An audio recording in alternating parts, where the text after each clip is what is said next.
Everybody, I'd like to remind us of one scripture. The Bible says that God loves a cheerful giver.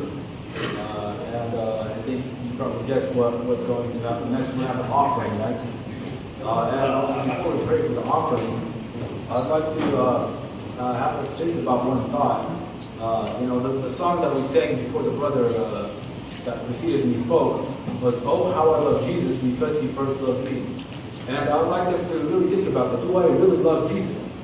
The Bible says that in the King James Version of the Bible, where it speaks of love, it uses the word charity. That is, in our day, the word charity just means giving people things, and that is an act of love. But God looks much deeper than that.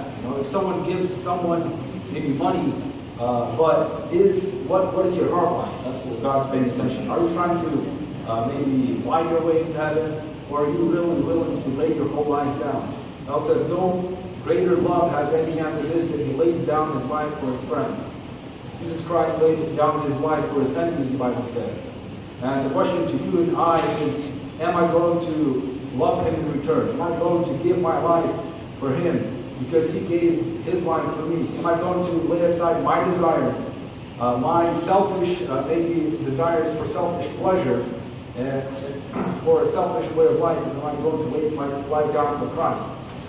So as you are giving today your money, I'd like you, if you will be, I would like you to think about what are you doing with your life? Who are you giving your life away to? Are you giving it to God, or are you giving it, or are you just keeping it for yourself? May God bless you all. Please stand for prayer. Lord, we thank you for this opportunity. Thank you that we have this opportunity to give.